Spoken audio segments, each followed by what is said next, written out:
فات أكتر من نص رمضان، حاسس إن الوزن زاد والهدوم بدأت تضيق؟ بلاش تقلق ولا تفقد الأمل، لسه في فرصة حقيقية إن شاء الله. النهاردة مش هقولك كلام عام عن الدايت، هقولك خطة إنقاذ بسيطة تبدأ من دلوقتي. اتكلمنا قبل كده عن فوائد الصيام علميا في الفيديوهات اللي فاتت. النهاردة هنتكلم عن إزاي نستغل الصيام نفسه علشان نزود فرصة نزول الوزن. وبعد ما قلنا في الجيل اللي فات الأخطاء اللي بتضيع فايدة الصيام، وعرفنا إن الصيام لوحده مش سبب مباشر لنزول الوزن عند كل الناس، لازم نعرف إن الفرق الحقيقي بيجي من طريقة الفطار ونوعية الأكل وطبعا كميته، توقيت النشاط أو الحركة، والأهم كمان الفيدنج ويندو أو نافذة الأكل، وهنقول عليها حالا دلوقتي. بعد ما جسمنا اتعود على الصيام وحصل ثبات في الوزن أو يمكن زيادة كمان، لازم نغير التكتيك بتاعنا عن طريق 4 قواعد أساسية. أول قاعدة في خطة الإنقاذ هي تنظيم أو تقليل الفيدنج ويندو أو نافذة الأكل، ونقصد بيها طول الفترة اللي بتاكل فيها بعد الفطار. فلو كنت بتفطر وتتسحر وما بين الفطار والسحور بتاخد سناكس كتير، لازم نوقف ده فورا. حاول تخلي الأكل الأساسي في أول ساعتين بعد الفطار بس، علشان ندي فرصة للإنسولين يهدى شوية. هنبدأ نطبق نظام وجبتين بس من غير أي نقنقة في النص. امنع الحلويات تماما، أظن شبعنا كنافة وقطايف. هنستبدل الحلويات بثمرة فاكهة ناخدها بعد الوجبة الأساسية على طول، لأننا محتاجين نجبر الجسم يسحب من مخزون الدهون اللي كونه في أول فترة. ولو ما بتاخدش أدوية يلزمها تأخير السحور، ممكن نخلي السحور بدري شوية، الساعة 1 أو 2 مثلا، علشان نطول فترة الصيام ونستفيد منه أكتر.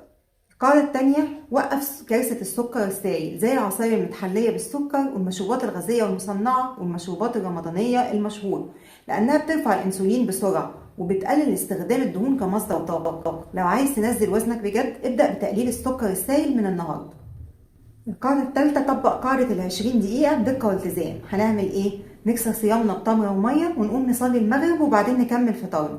الطريقة دي هي اللي بتمنع تسونامي الأنسولين اللي بيحصل لما بنهجم على الأكل فجأة بعد ساعات الصيام الطويلة، وده السر اللي هيخلي بطنك تنزل بسرعة في الأسبوعين الجايين إن شاء الله. القاعدة الرابعة، لازم الألياف على السفرة تبدأ قبل أي حاجة. ابدأ بطبق السلطة الملون وبعده البروتين، وخلي النشويات آخر حاجة وأقل كمية، ونحاول تبقى نشويات معقدة مش بسيطة.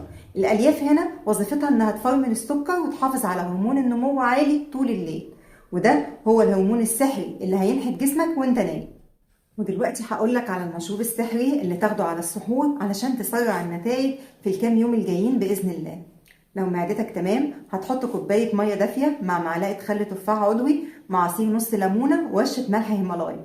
المشروب ده هيعادل الإلكترولايتس في الدم وينشف المية الزيادة في جسمك من غير عطش ويحفز الحرق جدا. أما لو معدتك حساسة، فالبديل هو بذور شيا مع قرفة. هتغلي نص معلقة قرفة أو عود قرفة سليم مع كوباية مية، وبعدين لما تبقى دافية هتضيف معلقة كبيرة من بذور الشيا وتسيبها تتقل، وبعدين تشربها ووراها كوباية مية كبيرة كمان. الشيا هتحسسك بالشبع لفترة طويلة، والقرفة هتظبط سكر الدم وتخلي جسمك يحرق دهون طول فترة الصيام الصبح. خطة الإنقاذ بدأت. خد وجبتين بس، امنع السكر السائل، طبق قاعدة ال20 دقيقة وابتدي بالألياف، وما تنساش مشروب السحور الذكي.